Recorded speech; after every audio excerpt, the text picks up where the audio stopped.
struggle for my dream, cause nobody else could see it. I was no one to turn to somebody. With just a little faith, there's nothing I can achieve. Yeah, I was going the wrong way and then I turned right. But if I could be anybody, I wanna be me, cause it don't matter.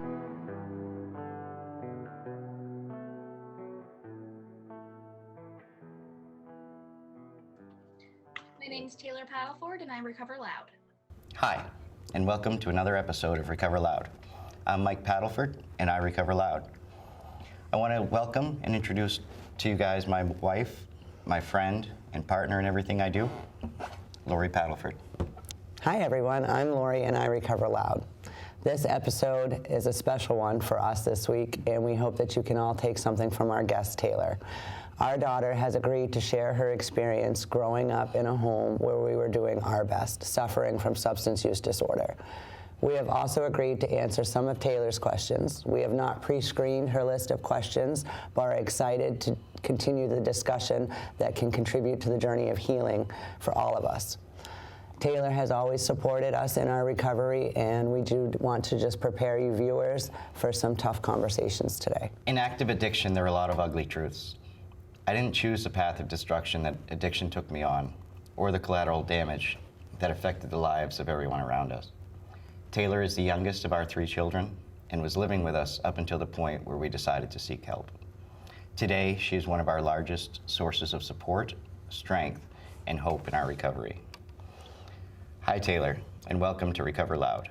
We appreciate you joining us today and look forward to all you have to share with our viewers. And honestly, I'm a little nervous. Thank you for doing this and for having me on the show. So Taylor, before we get started, can you tell us a little bit about yourself today, how old you are, where you're living, and what are you doing? I'm 20 years old. I live in Caribou, Maine. I work for a call center from home, and I tend to my plants during that time. Great. Hey Taylor. So I'm a little nervous too, but we're gonna go ahead and we're gonna jump into some of this real conversation, okay? So if you're ready, Taylor, I will ask you my first question. Yeah. Awesome. So as your mom, I would like to know, what is something that you clung to during those years when it was so chaotic and I wasn't there for you mentally as a mom? One of my biggest supports from myself, I just always would remember that nothing lasts forever. No situation, no feeling, no event, anything. Okay, thank you. So Taylor, for a lot of years when you were younger, we tried to hide our substance use from you. We would hang out in our bedroom, we'd go to the basement, and I always used to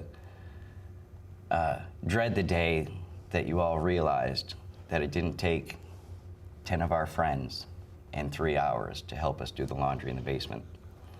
Do you remember when you first realized that there was something going on?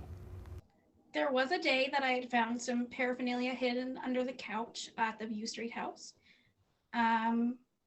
I had known before then that something wasn't right, as I had heard rumors from other people, as well as my friends had actually mentioned to me that something wasn't right.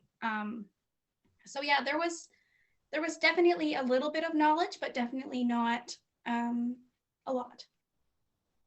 Okay, and I'm sure you didn't imagine the extent to which we were using. I couldn't imagine at my age thinking that my parents could possibly be doing the worst of the worst, the highest of the highs and the lowest of the lows. We like to get right into it, and you've helped me immensely even when I didn't necessarily want help, right? So, this one's a tough one, but knowing me now, for 3 years as a sober mom,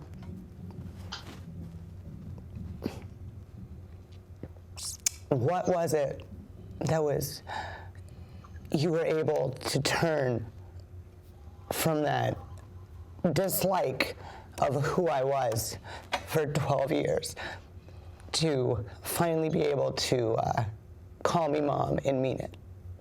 Genuinely, I didn't have a lot of a choice. I had to switch from being upset and angry almost immediately to being supportive, because in my head, if I wasn't supportive, there would be a relapse in the future, and that wasn't something that I would like to have in my brain that, I caused. Scared that if you didn't find that supportive structure that I or dad would relapse?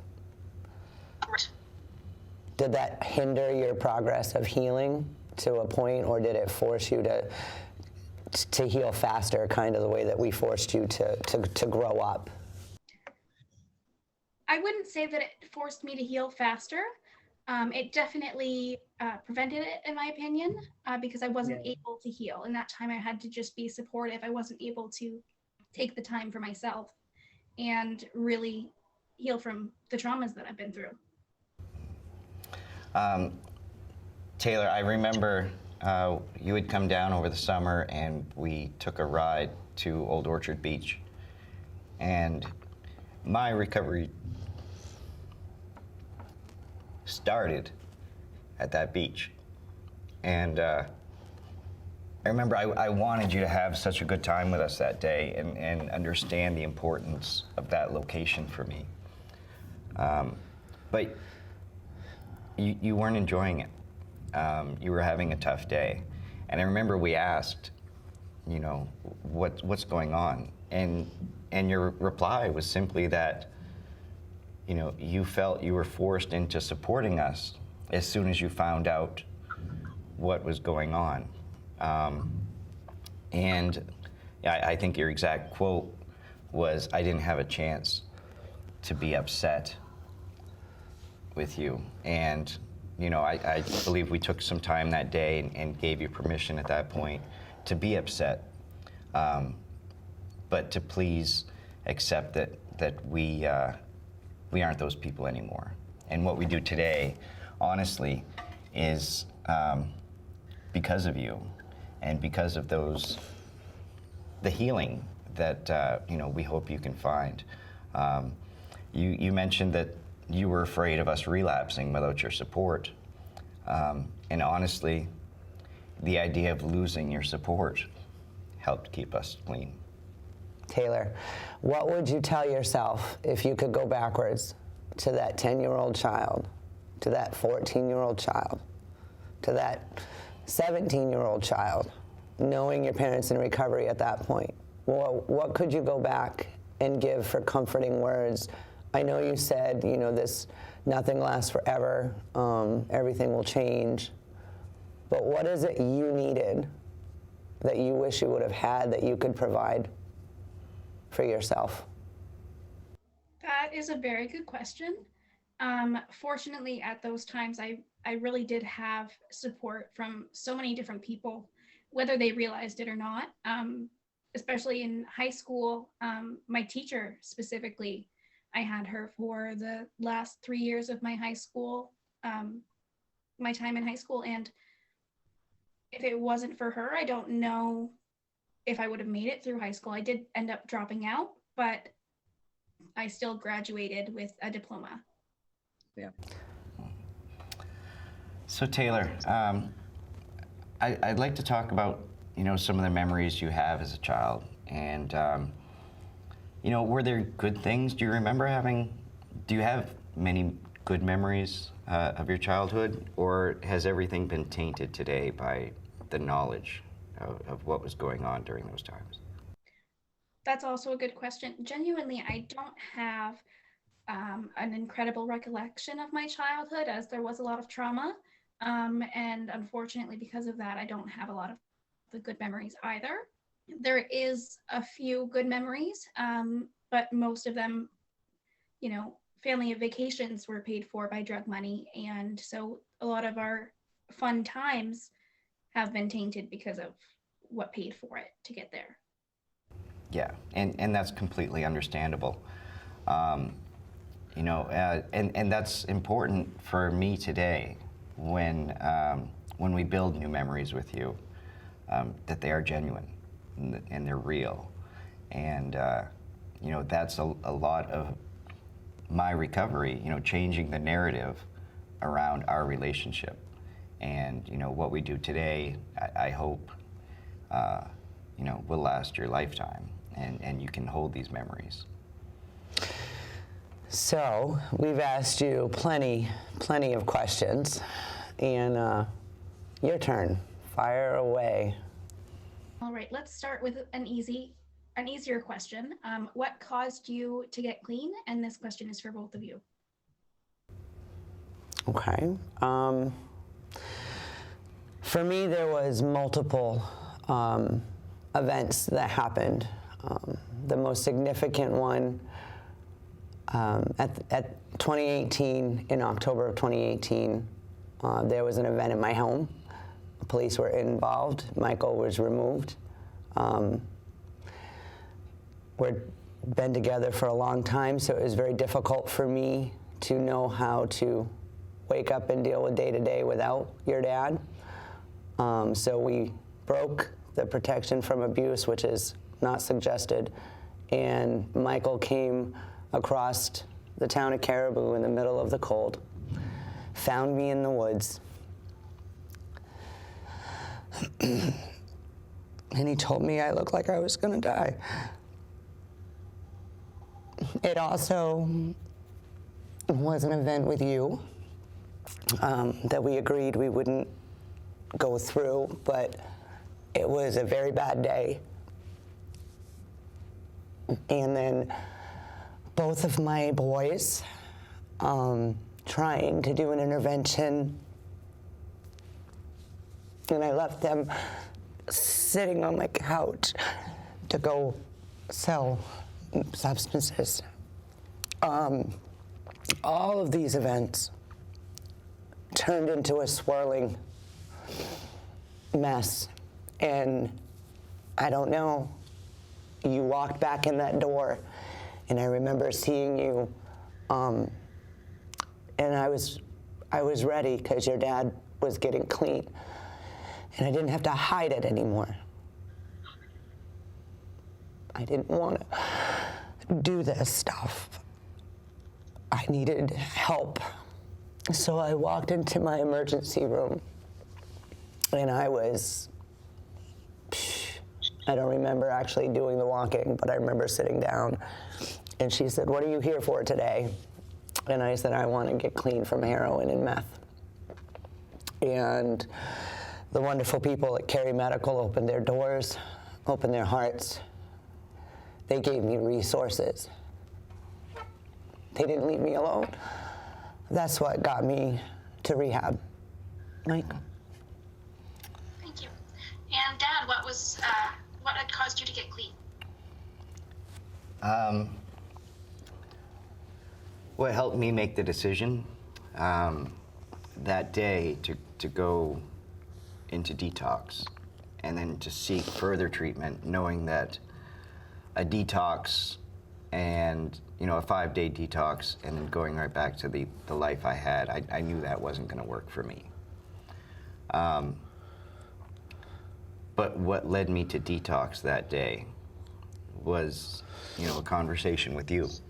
And, it was after some ugly events that happened and some clarity that for the previous 16 years, you really didn't have parents that were present for you in your life. And the conversation we had that day, it really touched me. And I decided at that point that I'd had enough and that you guys deserved so much more. And I was just glad I realized that it wasn't too late, to change that. So I decided from that day forward, I was gonna be your parent. And, it took work. It really did. I mean, it wasn't just a snap decision that worked out for me. It was days of mulling it over and, failed attempts for a few days until I really realized that, I couldn't do this on my own, and I was going to have to go find a way to make it work so that I could be there for you guys. Okay. All right. The question that any child has or might have when they have parents that struggle with substance use disorder could be, why were we not enough sooner? And this is for both of you. That is a very deep question. And I'll take that one first. Okay, answer. You were always enough. You were always more than enough. But the way addiction works, the way those substances work, it really wasn't a choice for me. It wasn't a choice of drugs or Taylor. It was dictated. And once I got the substances, then I could do what needed to be done. I believe that it's important that I take responsibility for all that I've done to you in the past. Not being present, making you guys late, canceling plans, some of the worst chaotic scenes that we had in the house. I do take responsibility for that. But those weren't choices that I wanted to make. Like I said, it was dictated for me. First thing on my mind in the morning was how I was going to use that day. The second thought may have been, what are Taylor's plans? What does Taylor need today? But until that first question was answered, I couldn't get to the next question. So you've always been enough. And, I wish there was a way to show that to you today. But today, I can only show you that today, you are a priority in my life. Thank you. And Mom, your answer to that question? Yeah. I didn't know how to love you would be my honest answer. We talk about the generational trauma. And again, I'm grateful now to be able to learn how to be your mom and be a mom.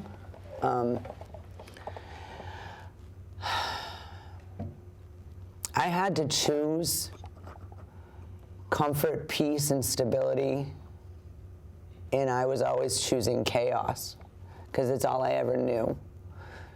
So, like Dad said, you are and always have been enough. Your brothers are enough.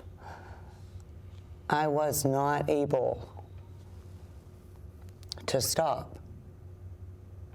I don't even know if I knew that I wasn't putting you first, because in my justification of my brain was, as long as I have a substance, I can run you guys all over town and do your sports. I could hide behind my sunglasses or my makeup and nobody would know.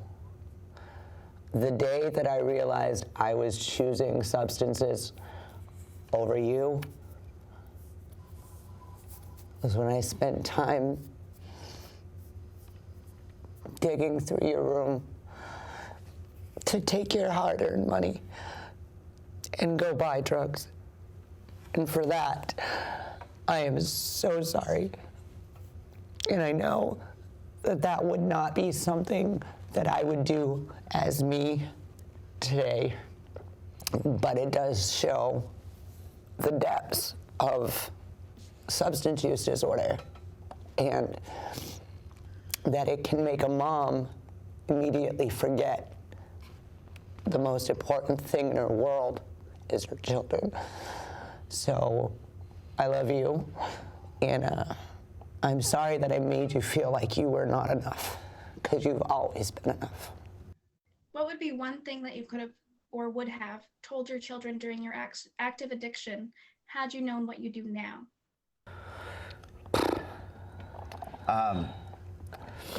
I think it's important for not only people's children, but for everyone to realize and accept that substance use disorder is a mental illness.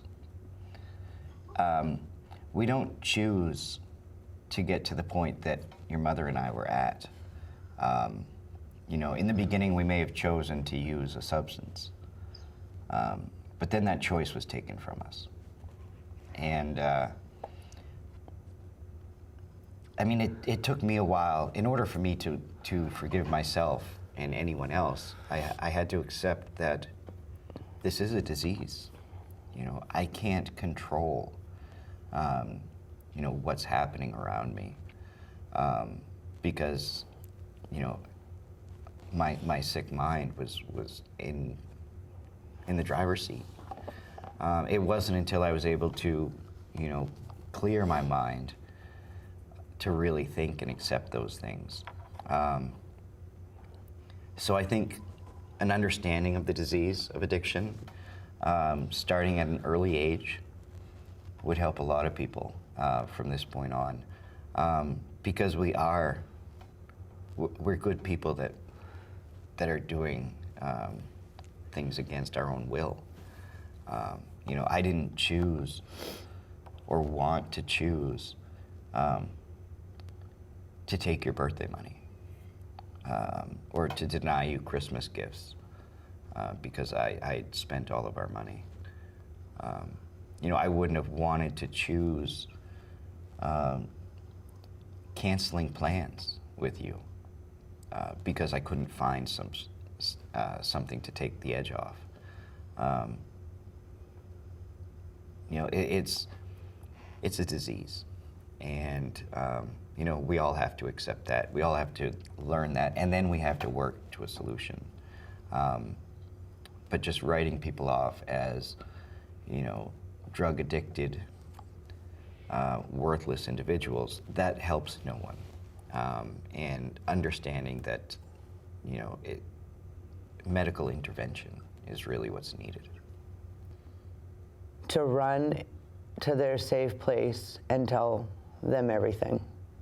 I would have told you to go to your grandmother, the neighbor that saved you guys that night. I was a scary person.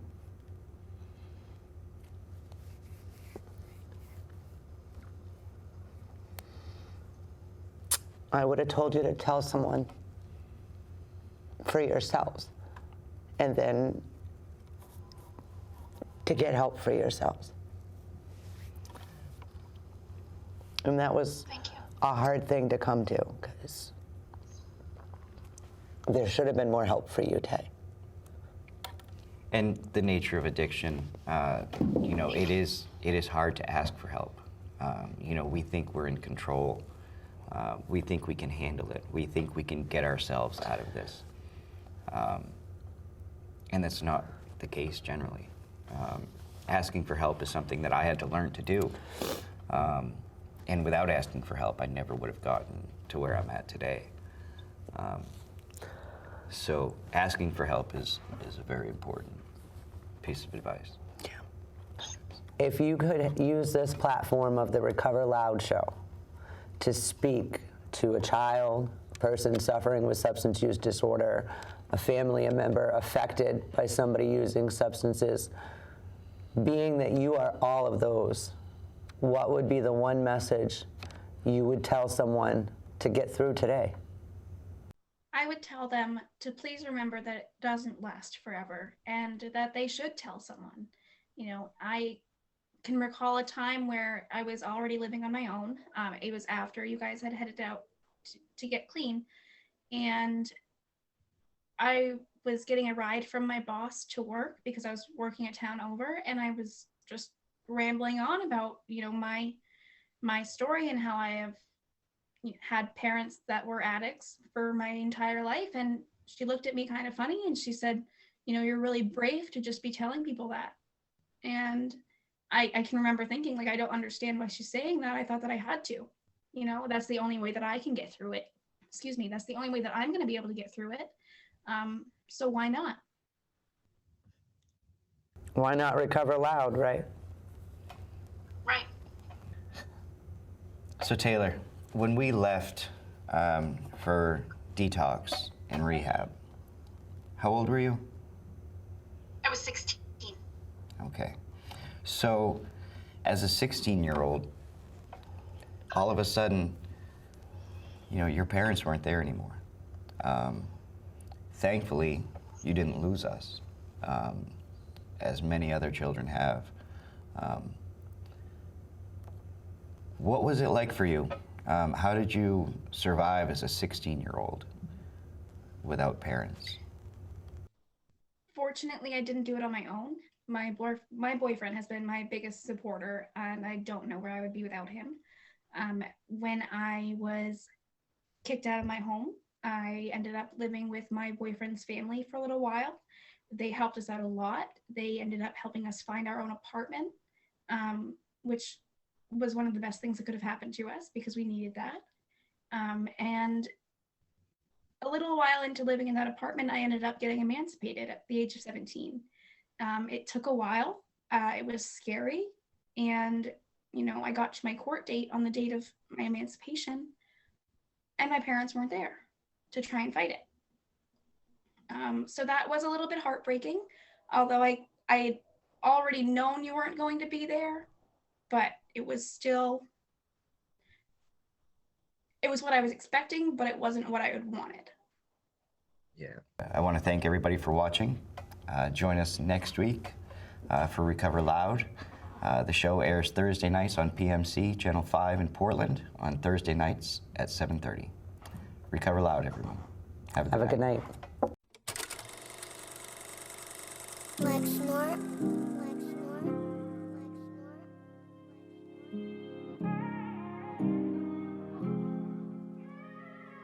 So every time I call, you pick up the phone and always reminding me that I'm not alone. And even when I'm scared and my feet are frozen, you help me keep it going like a semicolon. Every time I fall, you just pick me up. Say you was down to ride through the thickest mud. And you see helping me light the way. And even in the dark, you always keeping me safe. And everything I've lost don't compare to what I've gained. So no matter what it costs, yeah, I'll be willing to pay. Cause every time I call, you pick up the phone and always reminding me that I'm not alone. And even when I'm scared and my feet are frozen, you help me keep it going like a semicolon. So I'ma follow your steps for all of the way. I put my faith in you and walk on the waves. And if I stumble a bit and fall on my face, you come and save me with all of your grace. Yeah, thank God.